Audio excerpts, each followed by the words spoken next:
Le transport et la gestion des matières dangereuses, les hydrocarbures notamment, impliquent la compréhension des risques et l'application des pratiques sécuritaires. Des mécanismes pas souvent bien maîtrisés par les acteurs des transports, surtout au Burkina Faso.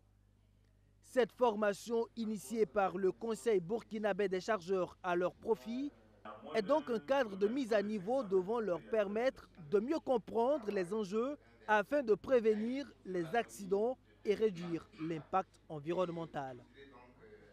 Nous sommes toujours traversés par des engins, des camions et des citernes, contenant donc des marchandises dont l'ensemble des acteurs ne mesure pas toujours le niveau de la dangerosité.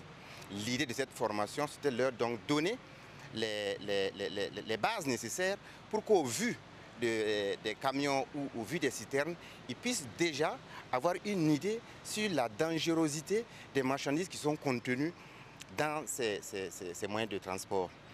Le transport des matières dangereuses s'effectue principalement par la route, ce qui représente aussi le mode de transport le plus exposé aux accidents.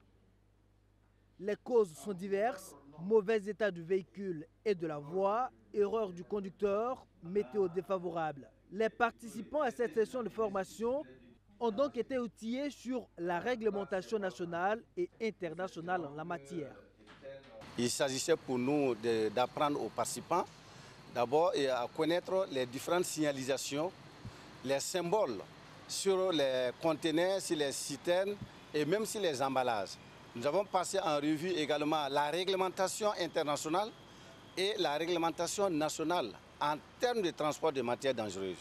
Il faut se dire que le transport des matières dangereuses n'est pas un transport classique, dans la mesure où, lorsqu'il y a une petite défaillance, il y a donc des dangers, des conséquences graves et immédiates sur les personnes, les biens et l'environnement.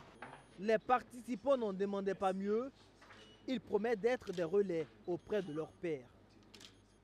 Nous avons beaucoup appris de la formation et ça va nous permettre de l'appliquer sur le terrain et nous serons aussi des ambassadeurs auprès de nos collègues. Ces 48 heures de formation ont été l'occasion de lancer les activités du Centre de formation au métier des transports et de la logistique du Conseil burkinabé des chargeurs.